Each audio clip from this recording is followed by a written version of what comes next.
श्री स्वामी समर्थ. जय जय स्वामी समर्थ. स्वामींचं नाव घेऊन मी आजच्या ह्या नवीन व्हिडिओला सुरुवात करते. शास्त्रानुसार होळी हा सण वाईटावर चांगल्याचा विजयाचं प्रतीक आहे. या दिवशी भक्त प्रल्हादाचा विजय झाला आणि त्याची आत्या होलिकेचे दहन झाले.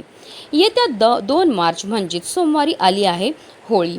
दरवर्षी हुताशनी पौर्णिमेला होळी साजरी केली जाते. या हुताशनी पौर्णिमेचा प्रारंभ हा 2 मार्चला सायंकाळी 5:55 होणार असून दुसऱ्या दिवशी म्हणजेच 3 मार्चला सायंकाळी 5:07 समाप्त होणार आहे.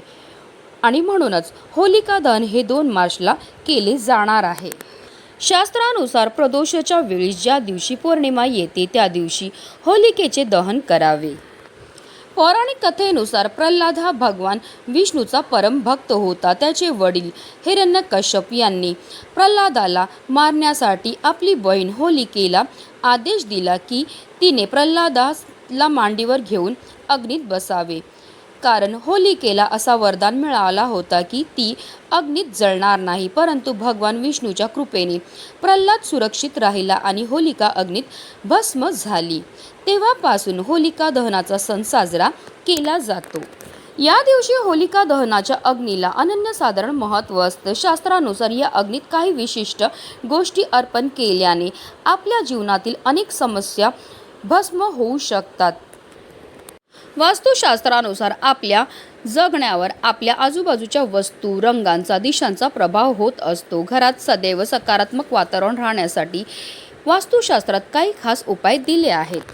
आणि म्हणूनच होळीच्या दिवशी आपल्याला पेटत्या आगीत ही एक वस्तू टाकायची आहे. ही वस्तू टाकल्यामुळे आपलं 7 पिढ्यांचं दारिद्र्य फक्त 1 दिवसात नष्ट होणार आहे. आपल्या घरामध्ये अखंड माता लक्ष्मीचं आगमन हे होणार. ही संधी वर्षातून फक्त आपल्याला एकदाच, ते पण होळी पौर्णिमेच्या दिवशी भेटते. तर ही वस्तू कोणती टाकायची, कोणत्या वेळेत टाकायची, त्याबद्दल सविस्तर आणि महत्त्वाची अशी माहिती मी तुम्हाला या व्हिडिओमध्ये देणार आहे. तर व्हिडिओ पूर्ण पहा. शास्त्रानुसार रक्षाबंधन आणि होलिका दहन यासह काही विधी भद्र काळात करू नये. भद्रमध्ये न कर्तव्ये श्रवणी फाल्गुनी तथा हा श्लोक या काळात या समारंभांना स्पष्टपणे प्रतिबंधित करतो. 2 मार्च 2026 रोजी पौर्णिमेचा तिथी संध्याकाळी 5:55 सुरू होईल आणि त्याच वेळेस भद्रकाल देखील सुरू होतो. पौराणिक कथेमध्ये असं सांगितलं आहे की भद्राला सूर्यदेवांची कन्या आणि शनिदेवाची बहीण मानली जाते, जी तिच्या उग्र स्वभावासाठी ओळखली जाते. ज्योतिषशास्त्रानुसार भद्राचा मुख काळ अत्यंत अशुभ मानला जातो. म्हणून होलिका दहन हे भद्राच्या पुच्छ म्हणजे शेपूट काळात संपल्यानंतरच केला जाईल. भद्रा 3 मार्च रोजी मध्यरात्री 12:50 संपेल, ज्यामुळे होलिका दहनासाठी मध्यरात्री 12:50 पासून ते 2:02 पर्यंतचा काळ हा सर्वात शुभ राहील. यंदा होळीच्या वेळेस चंद्रग्रहण देखील आहे. 2026चे चंद्रग्रहण देशभरात स्पष्टपणे दिसेल. सूतक काळ 3 मार्च रोजी सकाळी ग्रहणाच्या अंदाजे 9 तास आधी सुरू होईल. हे ग्रहण दुपारी 3:19 पासून ते 6:37 पर्यंत होईल. धार्मिक श्रद्धेनुसार सूतक आणि ग्रहण काळात उत्सव, मोठ्याने उत्सव, खाणे आणि रंगाची खेळवण निषेध आहे. हा काळ आध्यात्मिक साधना आणि भक्तीसाठी योग्य मानला जातो. म्हणूनच 3 मार्च हा दिवस संपूर्ण भारतात सूतक अंतर्गत साजरा केला जाईल आणि त्या दिवशी कोणतेही रंग साजरे केले जाणार नाही. ग्रहण संपल्यानंतर आणि शुद्धीकरण विधी झाल्यानंतर बुधवारी म्हणजे 4 मार्च 2026 रोजी होळी रंगानी साजरी केली जाईल. होलिका दहनाच्या वेळेस आपण काही व्यक्तींना काही वस्तू ज्या त्या आवर्जून होलिका दहनामध्ये अर्पण करताना पाहत असतो. तर त्यामागे सुद्धा आपल्या शास्त्रामध्ये कारणंही दिली गेली आहेत. जर आपण पेटत्या आगीमध्ये काही वस्तू अर्पण केल्या तर त्यामुळे आपल्या जीवनामध्ये असणारे जे दोष आहेत, दारिद्र्य, आर्थिक समस्या आहेत, त्यापासून आपल्याला मुक्तता मिळण्यामध्ये मदतही मिळत असते. आणि म्हणूनच होळी पौर्णिमेच्या दिवशी प्रत्येक घरामध्ये हा प्रभावी उपाय जो आहे तो केला गेलाच पाहिजे. अगदी तुमच्यापासून माझ्यापर्यंत प्रत्येकजण खूप मेहनत करतो, खूप कष्ट करतो, जेणेकरून आपल्या आयुष्यामध्ये सुख समृद्धी नांदेल. पण बऱ्याचदा काय होतं ना, आपल्या घरामध्ये काही दोष असतात किंवा आपल्यामध्ये काही दोष असतात, त्यामुळे सुद्धा आपल्याला कोणत्याही क्षेत्रामध्ये यश हे मिळत नाही. आपण मेहनत तर करतो, कष्ट तर करतो, पण आपल्या कष्टाला आपल्या नशिबाची साथही मिळत नाही. आपल्या घरी पैसा तरी येतो, पण आलेला पैसा टिकून राहत नाही. जर तुम्हाला व्यवसायामध्ये यश प्राप्त होत नसेल, तुमच्या घरामध्ये आलेला पैसा टिकून राहत नसेल, तर हा प्रभावी उपाय करायचा. हा उपाय केल्यामुळे आपल्या कष्टाला आपल्या नशिबाची साथ मिळेल, त्याचबरोबर जी अप्राप्त लक्ष्मी आहे ती आपल्याला प्राप्त होईल.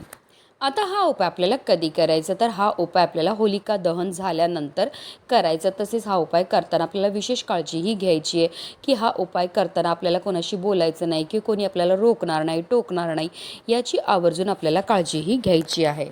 हा उपाय करण्याकरता आपल्याला 1 रुपयाचं नाणं हे लागणार आहे, कारण पैशाला माता लक्ष्मीचं स्वरूपसुद्धा म्हटलं जातं. त्याचबरोबर आपल्याला एक नारळसुद्धा लागणार आहे.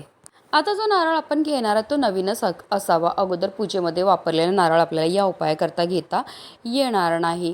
तसेच त्या नारळामध्ये पाणीसुद्धा असणं गरजेचं आहे. आता हा उपाय करायच्या अगोदर सर्वप्रथम आपल्याला होलिकाची पूजाही करून घ्यायची आहे. होळीला आपल्याला हळद, कुंकू, अक्षदा, त्याचबरोबर फुलं अर्पण करून घ्यायची, नैवेद्य अर्पण करून घ्यायचं आहे.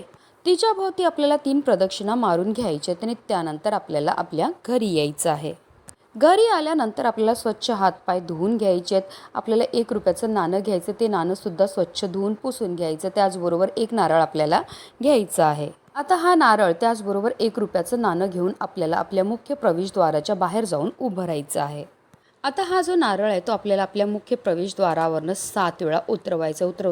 उतरवताना आपल्या मनामध्ये सकारात्मकता असावी, की या नारळासोबत माझ्या घरामध्ये असणारी जेवढी पण नकारात्मकता, इडापिडा, दोष आहेत, अलक्ष्मी, तिला मी घरातनं बाहेर काढून टाकलेली, माझ्या संपूर्ण कुटुंबाची भरपूर मोठ्या प्रमाणामध्ये प्रगतीही झालेली आहे. एकदा हा नारळ आपल्या घरावरनं उतरवला की आपल्याला लगेच जिथे पण कुठे होळी पेटवतायत तिथे जायचं आहे आणि त्या होळीमध्येच आपल्याला हा नारळ जो आहे तो अर्पण करायचं आहे.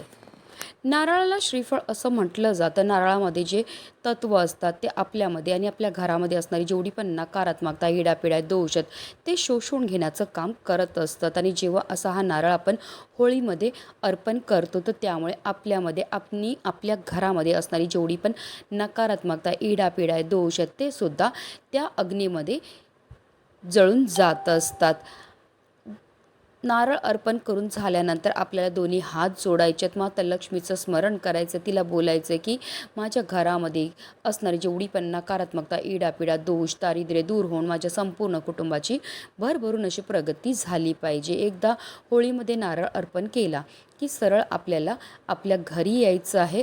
स्वच्छ हातपाय हे धुवून घ्यायच्यात. अशा रीतीने आपल्याला हा उपाय जो आहे तो होळी पौर्णिमेच्या दिवशी करायचा आहे. वर्षातून फक्त एकदाच आपल्याला हा उपाय जो आहे तो करता येतो. हा उपाय केल्यामुळे आपल्या जीवनामध्ये असणाऱ्या जेवढ्या पण आर्थिक समस्या आहेत त्यापासून आपल्याला मुक्तताही मिळायला लागते. आपल्या घरामध्ये धन येण्याचे अनेक मार्ग हे मोकळे होतात, ज्यामुळे आपल्या जीवनामध्ये झालेलं जे कर्ज आहे त्यापासून आपल्याला मुक्ती मिळण्यामध्ये मदतही मिळत असते. लक्ष्मी प्राप्ती करता, कर्जमुक्ती करता, इच्छापूर्ती करता सर्वात प्रभावी असा हा उपाय मानला जातो. म्हणूनच व्हिडिओ जास्तीत जास्त लोकांपर्यंत शेअर करा, जेणेकरून प्रत्येकाच्या आयुष्याचं कल्याण हो हीच मनामध्ये इच्छा.